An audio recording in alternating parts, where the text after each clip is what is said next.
Bonjour à tous, ravi de vous retrouver. 255 km au programme, une étape très difficile. On a dit peut-être un peu vite il y a quelques semaines, il y a quelques mois même, lorsque ce tour a été présenté. On a dit que les Pyrénées étaient absentes de ce tour. C'était peut-être une petite erreur, car croyez-moi, l'étape d'aujourd'hui avec ses 5 ascensions, même minimes, mais Marie Blanc tout de même, eh bien, risque de faire beaucoup de dégâts. On va le voir dans quelques instants. Zulé avec son maillot jaune, Arnoux le français avec son maillot vert, et Cioccioli, vous savez, celui qui ressemble à Fausto Coppi, eh bien, Cioccioli, lui, il a le maillot à pois. Alors sans plus attendre, on va vous raconter ce qui s'est passé depuis ce matin. Il s'est passé beaucoup de choses. Tout de suite, direction la course, vous allez voir, ils sont 3 devant. On y va. Et si je vous disais que le Tour de France est actuellement à 60 km de nous, je vous parlerai des 3 hommes de tête, je ne vous parlerai pas de ceux-ci. Parce que le peloton, lui, il est à 70 km d'ici. Vous faites le calcul, 3 échappés à 60 km, le peloton à 70 km. Il y a 10 km d'écart entre le peloton et les échappés. Et exactement maintenant, 15 minutes. 15 minutes, c'est beaucoup pour ces 3 hommes qui sont Virenque, Redze, 2 RMO, vous le voyez tout de suite, et puis Murgaldai, l'Espagnol donc, alors que Dante Redze est venu rejoindre son équipier. On va vous raconter comment tout ceci s'est passé. C'était au 20e kilomètre, il y a eu une bonification, Museux a fait la bonif pour prendre le maillot, pour tenter de le prendre en tout cas. Jalabert a fait 2e pour protéger le maillot jaune de Zulé et Abdou Japarov 3e. Et dès après ce sprint, eh bien, un homme est parti tout seul avec son dossard 38. C'était Virenque, le coureur de RMO. Il comptait rapidement 1 minute 10. Et puis derrière, 2 hommes sont venus le rejoindre. Mourgadai qui sentait de le contrer et Redze qui l'accompagnait. Alors les bonifs, parlons-en. Muzeux devant Jalabert et Abdou Japarov, vous disais-je. On va maintenant découvrir les autres bonifications de cette journée pour faire le point au classement général. Et là, on va s'apercevoir que Virenque, qui était pointé à 56 secondes seulement, n'était plus qu'à 50 secondes après le sprint intermédiaire numéro 2 à Moléon. Redze, lui, était à 1,03 et Murgaldai, c'est plus anecdotique puisqu'il était à 6,36. Il se retrouvait à 6,32. Sprint intermédiaire suivant.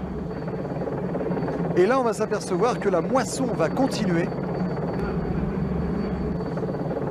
puisque au sprint de bonification suivant, ce sera à Gand tout à l'heure. Eh bien, on espère que pour Virenque, ça va continuer sur ce schéma-là.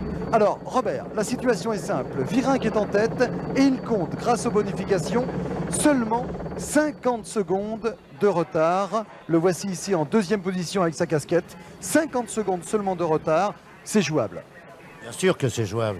Et la preuve, l'activité que nous présentent ces jeunes gens, la bonne forme apparente de chacun et la décision prise individuellement de respecter jusqu'au bout cet écart, c'est-à-dire que le peloton, malgré tout ce qu'il entend faire, avec une belle réaction des Catoraides de Bugno et de Fignon, avec une autre belle réaction des aides qui ont eu des pépins encore aujourd'hui, avec de nombreuses crevaisons de leurs leaders.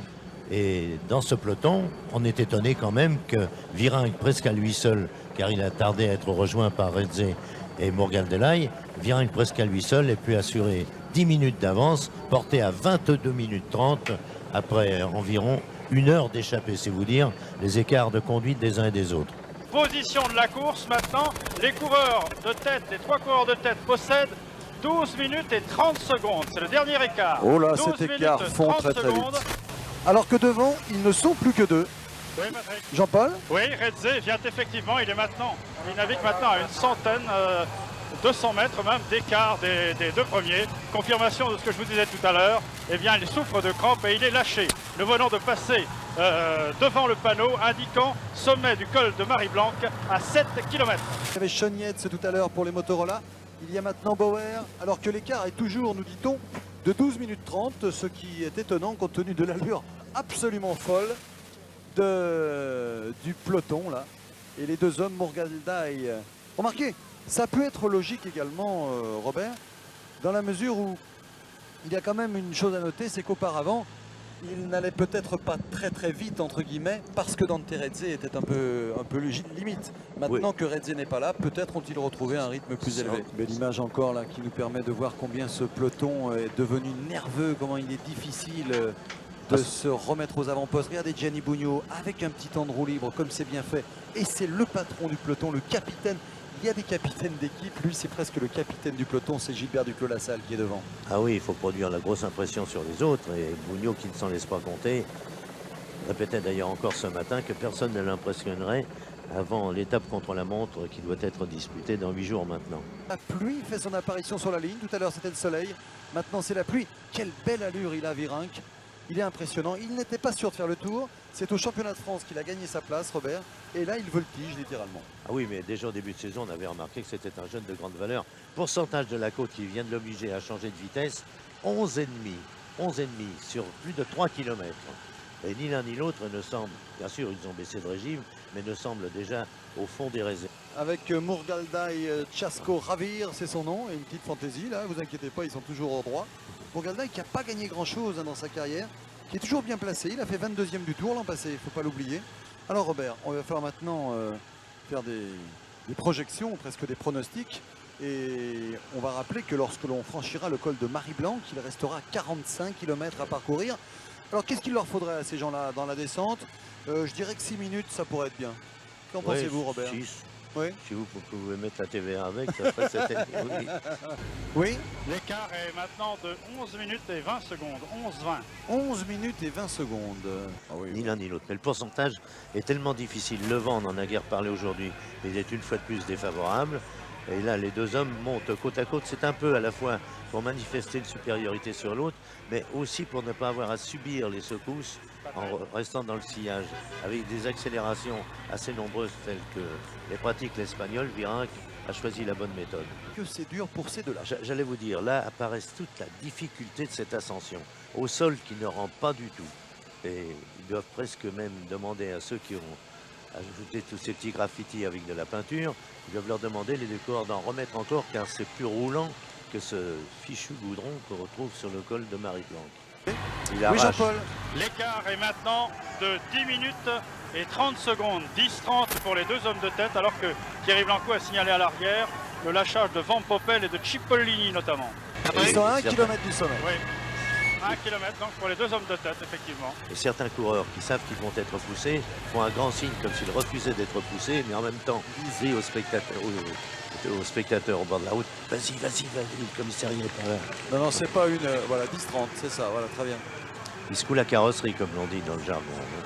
Et on retrouve ici Gianni Bugno, avec Charly Mottet qui est toujours bien placé également. Chiappucci. Indurain en 4e position. Il est facile, Miguel Indurain. Il a une façon d'accélérer. Pour la première fois, regardez Bugno. Une main en bas du guidon, l'autre en haut. Allez, on fait la revue d'effectifs. Bugno à gauche. Au centre de votre écran, c'est Chiappucci. Charly Mottet derrière. Éric Boyer est derrière Charly Mottet. On va les découvrir sans doute à l'image. Ça, c'est Miguel Indurain, bien entendu. Éric Boyer un petit peu à la relance derrière. Luc Leblanc est ici également. Steve Bauer tente de s'accrocher. Oh là, c'est vrai qu'il y en a beaucoup des coureurs en difficulté, on le voit là. C'est pas possible, Virenque doit avoir un problème de dérailleur pour ne pas passer un plus petit développement parce que c'est en force qu'il s'oblige à travailler. Regardez, un coup de pédale toutes les 24 heures. Et pourtant, il semble qu'il monte assez rapidement puisque l'Espagnol derrière trouve 1000 difficultés à le suivre. Allez, un tout petit coup d'œil sur le peloton pour voir ce qui se passe. Alors, Chiappucci toujours, Indurain dans sa roue, Bugno et Mottet. Et derrière, un petit trou déjà. Une véritable sélection est en train de se faire. Greg LeMond n'est pas là. Luc Leblanc est là. Boyer. Oh là, il y a un trou, il y a une cassure ici. Que c'est difficile pour Stéphane Roche, pour Laurent Fignon qui rentre maintenant. Une grosse cassure ici. Breukink. Ah oui, il n'y aura que les seniors en tête. Rué. Cioccioli paye ses petits démarrages dans les premières cols. Bel exploit. Voilà, c'est très parti. Joli exploit. On déclenche le chrono, bien sûr. Après 6h42 de course. Je vous rappelle...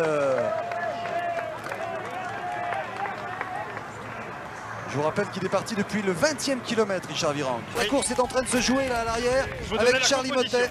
Oui, avec Chiappucci, avec Boyer, Cioccioli, Leblanc, Indurain, Bugno, Mottet, Amstin, Coubigno, Roche et Fignon. Ce sont les noms que nous avons notés, les 10 premiers qui sont passés. Mais pour l'instant, il y a une nouvelle sélection qui est en train de se faire, exactement Robert, puisqu'ils ne sont que 4, avec un coup de bambou pour Luc Leblanc qui va tenter de revenir, avec Boyer devant lui. C'est difficile pour Luc Leblanc qui se retourne. Retour sur le groupe, sur la bande des 4. Il y a là Chiappucci, Il est terrible. Indurain, Bugno et Mottet. Voici le premier grand moment du Tour de Ah France. oui, puis ils se prennent sérieusement leur affaire en main. Indurain ne s'est même pas retourné, il a une telle facilité, il nargue un peu même sur un développement un peu plus petit, mais Chiappucci ne se laisse impressionner par personne.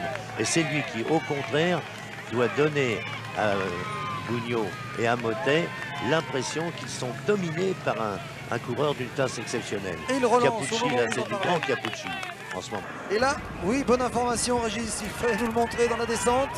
C'est le Il retour a de attendu. Mourgaldaï. Et ça va faire du bien, Robert. Hein. Oui, mais- Mourgaldaï et Virenque ensemble, ça va aider pour le plat tout à l'heure. Si Oui, Mourgaldaï peut l'aider efficacement, parce que regardez, Virenque repasse déjà en tête. Et derrière, moi j'aimerais que Thierry Blanco nous donne des nouvelles du maillot jaune. Mais écoutez, le maillot jaune pour l'instant n'est pas devant moi. Je suis actuellement à côté de Armand de Lasquevas qui va passer au panneau sommet 1 km. C'est terrible la défaillance dans ce dernier kilomètre pour certains coureurs. Ils sont littéralement plantés dans cette montée, Patrick. Et Mottet aimerait bien avoir de meilleures nouvelles de ce qui va se passer sur le dernier kilomètre pour lui. On avait dit entre 6 et 8 pour s'en sortir pour Virenque. Eh bien, ça risque d'être le cas. Hein. Il y a 2 hommes en tête, Virenque et Mourgaldaï. N'oublions pas Dante Redze. Dante Redze qui est intercalé Magnifique. entre les deux.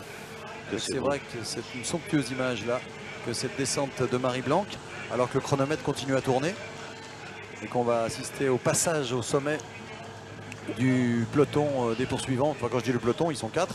Top, 8 minutes 02, on disait 8 tout à l'heure pour arriver pour Virenque. On peut être optimiste. Robert, nous sommes à 36 km de l'arrivée. Je vous Ouais. propose un point de la course. 2 hommes en tête donc. 2 hommes en tête que vous découvrez ici, c'est Richard Virenque de l'équipe RMO qui est en tête. Il est parti dès le 20e kilomètre. Ils étaient 3 tout à l'heure. Il y avait Richard Virenque, avec lui un de ses équipiers, Dante Redze. Et puis, il y avait également Mourgaldaï. Dante Redze a été lâché, il est pour l'instant intercalé. Derrière ces hommes, 4 poursuivants. On va les découvrir dans quelques instants à l'image. Les voici les 4. C'est Charlie Mottet qui se retourne en 4e position. Il y a là Gianni Bugno et son maillot de champion du monde. Il prend le relais maintenant. Il y a Indurain en 2e position ici. Il est à droite de votre écran. Et Claudio Chiappucci en 3e position. Alors que Charlie Mottet continue à se retourner pour demander des informations sans doute. Ce qu'on peut appeler pour l'instant les battus emmenés ici par Laurent Fignon. Mais Laurent Fignon qui ne va sans doute pas rouler. Vous voyez, il a cassé le rythme parce que devant il a son leader. Il a son leader donc Gianni Bugno. Mais derrière on retrouve un garçon comme Stéphane Roche, comme Boyer, comme Coubigno. Et puis C'est pas le blanc. Hein. on a vu aussi Leblanc tout à l'heure, le voici. Alors qu'on accélère dans le groupe des 4, il serait indécent donc de troubler leur progression. C'est Chiappucci, qui voulez-vous que ce soit? Ah oui. Ah, mais il oblige toujours Tiens, ses adversaires Ils à reviennent doubler. sur Dante Redze, semble-t-il, Ouais. là-bas au fond, non? Oui, mais qui pourra raccrocher lui, je pense. Oui, Oui, Jean-Paul. effectivement, le groupe se rapproche de Dante Redze et ce groupe se trouve maintenant à 7 minutes 40. Ce groupe, je veux dire, les 2 hommes de tête se trouvent maintenant avec une avance de 7,45 sur Ouais, le c'est premier. gagné. Oui, alors. Sauf 7,45. sauf Ouais, incident, ça va c'est même gagné. faire une avance sérieuse au classement général. On retrouve donc ce groupe de poursuivants avec Stéphane Roche. Et le blanc qui s'est bien ressaisi.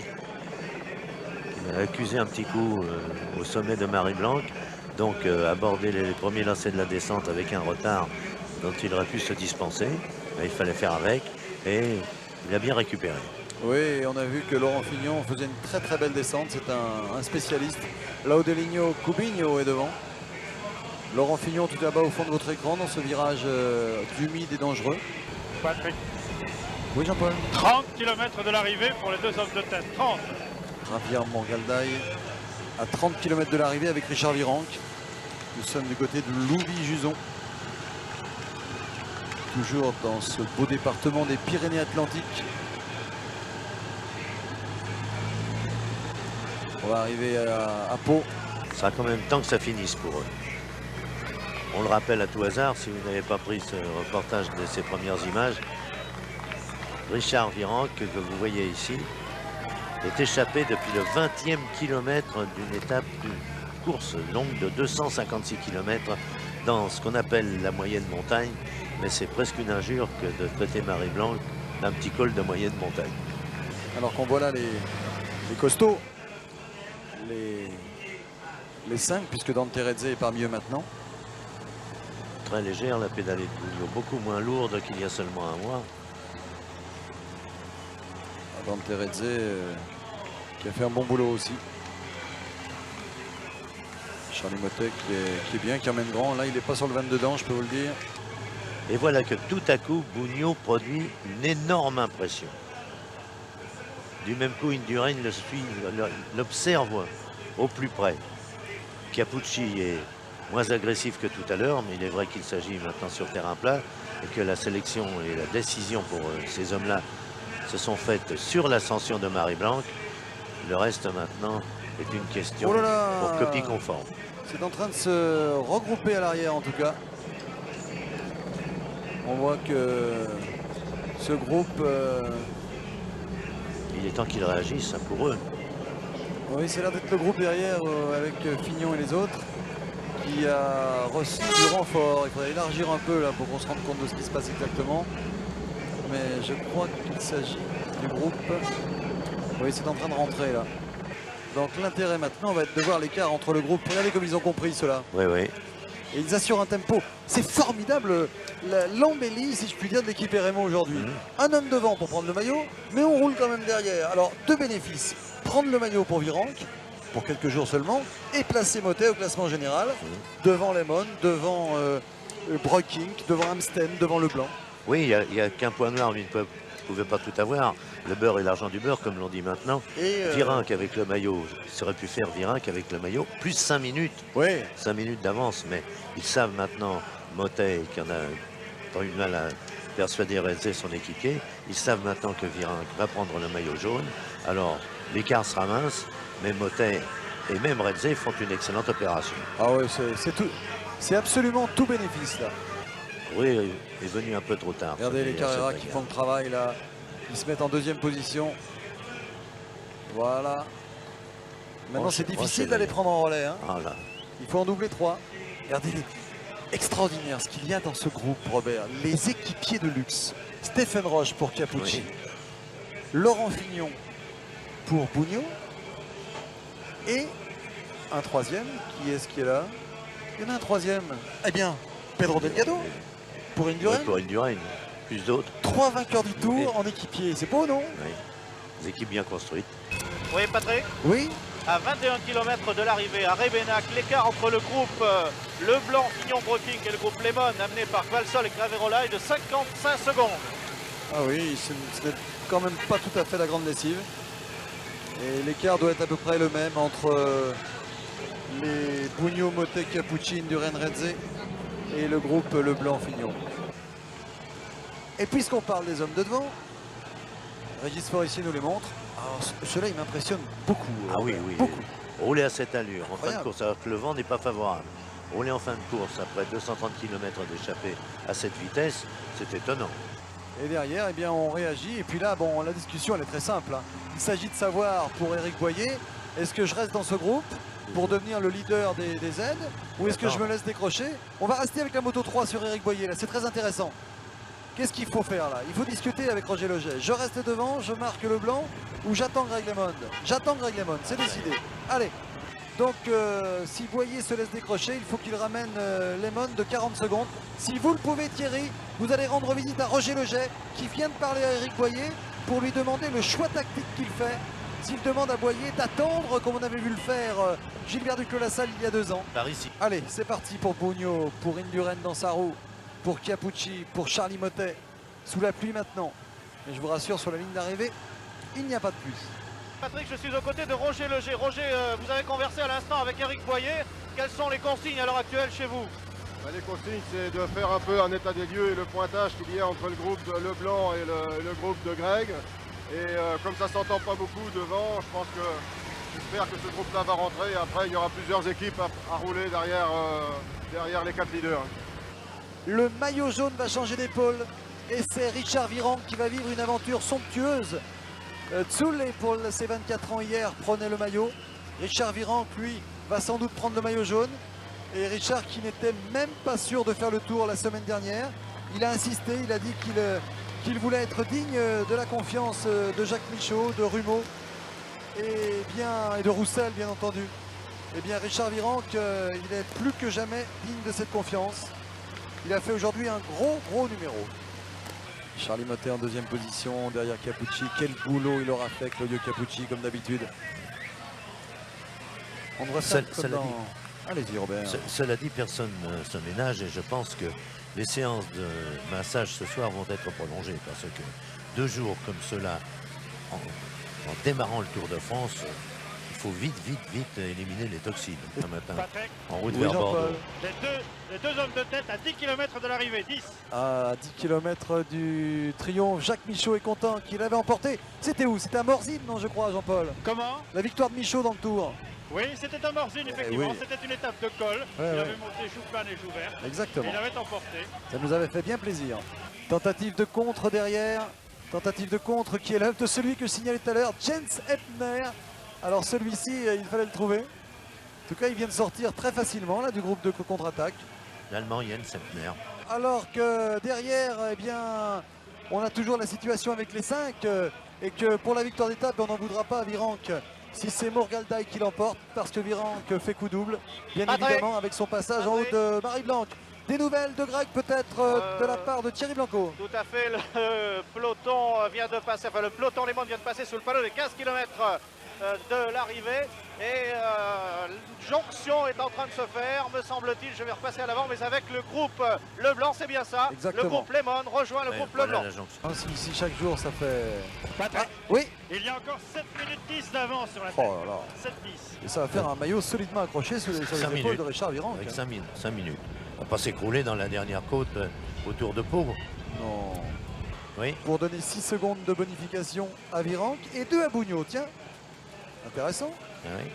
2 petites secondes. Indurain n'a pas voulu se mêler à la bagarre, Mottet non plus. Capucci battu par Bugno au sprint, c'est logique. Imaginez que ces 2 secondes comptent un jour dans ce tour. Parfois 8 secondes changent la vie Oui. d'un tour. Demandez à Fignon et à Lehmann. La richesse de ce scénario. 2 hommes en tête, une très belle histoire pour Richard Virenque qui a failli pas venir sur le tour, je le disais tout à l'heure, qui est un être, vous allez voir comme il est sympa, il va être l'invité de Gérard Ross tout à l'heure dans Vélo Club, ça ne fait aucun doute. Vous le découvrirez encore mieux dans le journal du Tour ce soir vers 19h30 avec Chamoulot, avec Maroto, avec Blanco et les autres. Et puis, c'est déjà une première belle histoire. Une deuxième belle histoire, eh bien c'est ce quatuor magique avec Capucci, Indurain, Mottet et Bugno. Et l'autre belle histoire, eh bien c'est la révolte de Lehmann, de Leblanc. C'est un scénario parfait. 4 km de l'arrivée. Le château au bout de la route, au sommet de la côte. Mais avant d'arriver sur ce circuit où nous nous trouvons d'ailleurs, c'est-à-dire à vol d'oiseau, à environ 500 mètres de l'endroit que fréquente Virenque pour l'instant, eh bien il va falloir tourner à droite et s'engager dans un grand circuit. Le circuit cher aux amateurs de sport mécanique. Oui, assez différent sur la fin. Ils n'ont pas dû être très nombreux ce matin au pronostic à mettre Murgaldai et Oui. Virenque aux premières places. Et vous croyez qu'hier il y en avait beaucoup pour Xélé? Quelle est belle cette image. Oh là là. Que c'est beau. Tout le monde à fond, tout le monde. Il n'y a plus de réserve. On cherche des ressources quelque part, on ne les trouve plus. Et voici les caps qui sont 5 d'ailleurs. Hein. Dante Redze est là à cause de certaines circonstances, donc puisqu'il était devant et qu'il a été repris par ce groupe. Et Charlie Mottet en remet une petite couche, comme on dit. Il emmène grand là, Charlie. Hein. C'est bien qu'on n'arrête pas le progrès, mais Et les 2 hommes de tête qui sont tout près, tout proches de l'arrivée. Alors que nous rejoignent Jacques Chancel, Jean Réveillon qui ont suivi cette étape. Chancel qui sera heureux de noter qu'on n'a pas du tout occulté les Pyrénées, contrairement à ce qu'on avait pu craindre. Murgaldai avec dans sa roue Richard Virenque au kilomètre. 2-2. 1 km, c'est la flamme rouge.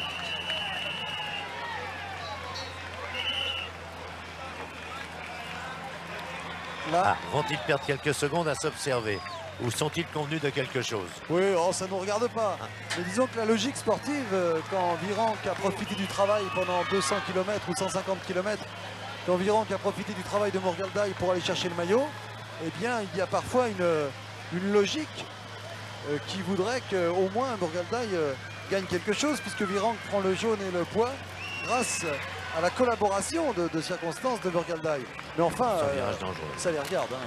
Si Virenque Oui, mais- gagne l'étape, Regardez, Virin continue de rouler parce qu'il veut encore grignoter quelques Voilà. secondes de plus. Il a raison. exactement. Il a raison. Elle est belle cette arrivée d'ailleurs.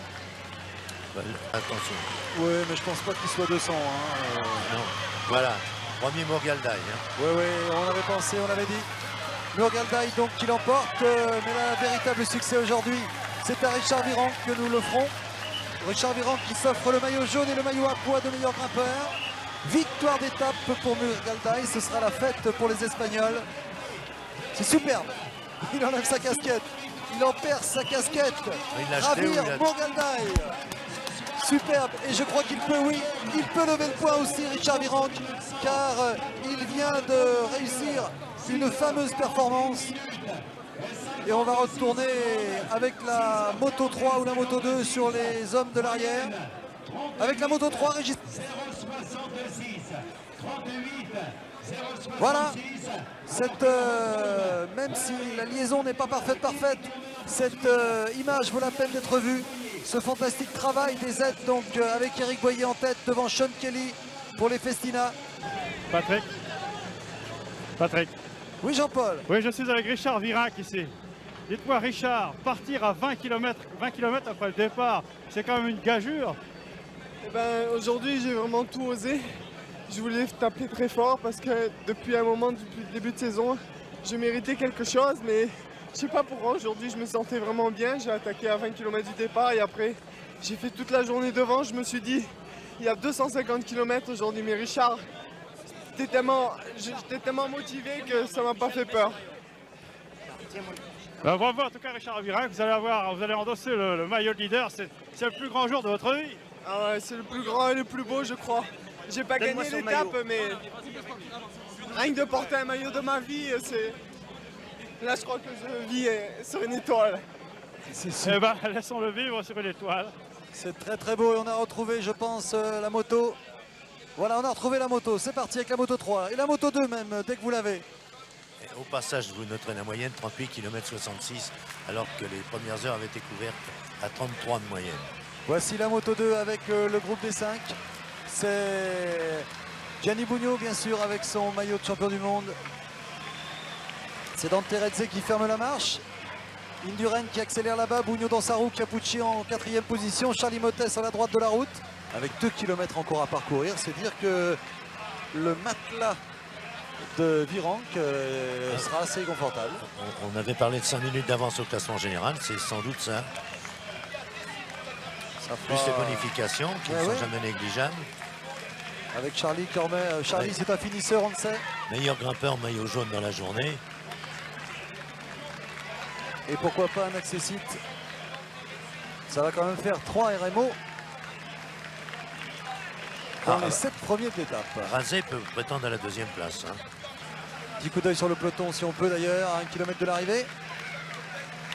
Juste pour voir la forme de ce peloton, Régis, d'hélicoptère peut-être. Une autre leçon à tirer, c'est que finalement ces 5 réunis et travaillant merci. vraiment ensemble n'ont pas réussi à prendre plus de 30 secondes au peloton. Merci, c'était donc pour confirmer une nouvelle fois que les aides étaient en train de faire le travail. Et qu'ils vont donc réduire l'écart. Ils ont passé, oui, l'écart est très très faible. On peut revenir maintenant au groupe des 5. Avec Voilà le Gianni virage Bugno. dangereux. Là. Oui, ce sera une toute petite poignée de secondes, mais c'est psychologiquement très important ce qui s'est passé aujourd'hui. En tout cas, c'est un immense spectacle auquel nous avons assisté. Immense.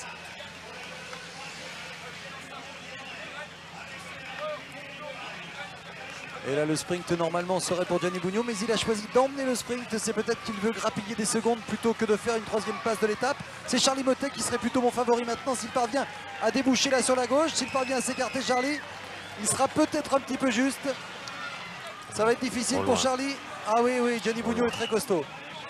La 3e place, de toute façon, ce n'est pas très très important. On va se retrouver avec, dans l'ordre donc, Bugno, une petite seconde pour Capucci, Motet, Indurain et Dante Terrezze. Et entre ceux-ci, c'était à 5,05 donc, 5 minutes 05 Voilà le peloton. pour Virenque. Alors que le peloton derrière, eh bien Ah c'est ouais. Steve Bauer qui tente, mais ce sera pour, eh bien tout simplement, pour le Panasonic. qui prend donc, c'est Fondriest sans doute, Maurizio Fondriest qui prend donc la 5 et le 7, 8e place. Ce doit être Fondriest. Ah, il vient de s'en aller, ça, il est vraiment épuisé par cette étape. On vous suit avec la caméra, là, voilà, alors qu'on suit bien sûr le podium protocolaire avec la victoire d'étape de Mourgaldaï. Un gros bisou pour Mourgaldaï avec son netboxer. Il est heureux, il y a de quoi. Il remporte l'étape. Il n'est pas encore revenu, vous savez, ils sont un petit peu éparpillés dans tous les coins. Ils sont allés très vite recevoir des soins. Et on revoit au ralenti donc la victoire de Mourgaldaï. Deux hommes heureux. Mourgaldaï qui lève les bras. Et derrière lui, Patrick. Virenque aussi. Oui. Oui, je suis avec Jean-François Bernard ici. Jean-François, c'est une journée un peu pénible pour vous, mais devant, alors que vous inspire donc cette étape? C'est une bonne affaire pour nous. Vous savez, c'est une étape, on a dit qu'il n'y avait pas de Pyrénées, mais c'est une étape qui laissera des traces dans 3 semaines. Alors, ce qui vous concerne, alors? Bon, c'était moyen. Le commentaire donc de Jean-François Bernard. Et tout le monde est d'accord sur une chose, hein, c'est qu'il ne faut pas dire qu'il n'y a pas de Pyrénées dans ce Tour de France. Et Richard Virenque, croyez-moi, des Pyrénées, il va s'en souvenir. Il fait là le geste le plus important de son histoire de coureur cycliste. Oh, ce qu'on doit ressentir. Même Raymond Poulidor n'a jamais connu ça. Bien sûr, et c'est aujourd'hui la Côte d'Azur qui doit être tellement heureuse en général parce que Virenque, on l'a dit tout à l'heure, a navigué un peu partout, encore que très jeune puisqu'il n'a que 22 ans. Mais un maillot jaune sur la Côte d'Azur, il y a longtemps aussi qu'on avait vu ça. Ancien champion du monde, ancien vainqueur du Tour d'Italie, à eux trois, ils ont tout gagné.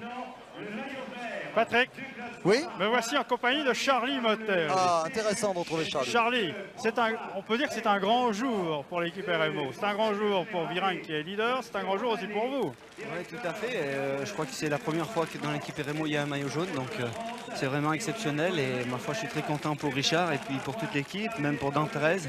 Et moi-même, bon, je suis sorti avec les plus costauds dans le Marie-Blanc, donc c'est un signe qui ne trompe pas, c'est de bon augure pour la suite. Oui, alors on disait que vous n'étiez pas tout à fait moelleux, comme on dit dans le peloton. Finalement, vous êtes là, vous êtes bien là. Oui, je me suis un petit peu surpris. Bon, je savais que j'avais de très bonnes jambes depuis 2 jours, mais de là à me retrouver avec les meilleurs, je pensais vraiment pas.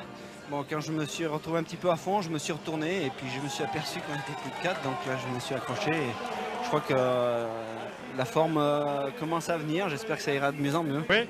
En tout cas, il a 3 maillots. Il a le maillot jaune, il n'aura pas froid demain. Maillot jaune, maillot vert et le voici le 3e dont je vous parlais. Voilà, vous avez tout vu, vous avez vu tous les maillots, le dernier étant ce maillot RMO. On vous propose un petit coup d'œil donc sur le classement de l'étape tout d'abord, avec Mourgaldaï après 6h41, alors qu'on jette un coup d'œil, tandis que vous regardez sur le classement. Thierry Marie qui franchit la ligne, Jérôme Simon, Philippot. Et le porteur du maillot jaune, Zule, qui arrive avec 12 minutes 41 de retard. Terrible, terrible pour Zule qui a vécu un très beau jour pour ses 24 ans, mais qui aujourd'hui perd 12 minutes. Donc se retrouve très loin au classement général. Robert, on peut dire qu'on s'est vraiment régalé. Ah, moi je vous dirais franchement que ça valait le coup de se lever de bonne heure ce matin.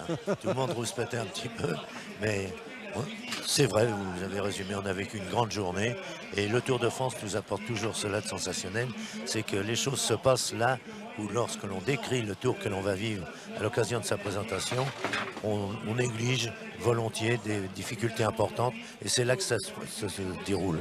Aujourd'hui, on n'attendait pas ça et on est superbement emballé. Oui, Jean-Paul. Oui, juste un dernier mot pour parler un petit peu du calvaire de Zule, le maillot de leader, puisque nous sommes en compagnie ici de Laurent Jalabert. Il a eu du mal à gravir Marie-Blanque. Ben oui, il a été surpris par le rythme. C'est son premier tour, il est jeune. Bon, moi j'ai grimpé à sa hauteur. Bon, sur le haut, il a craqué. Je crois qu'après, il a craqué dans sa tête aussi. Ça a été difficile. Ce tour est parti très vite. Hein.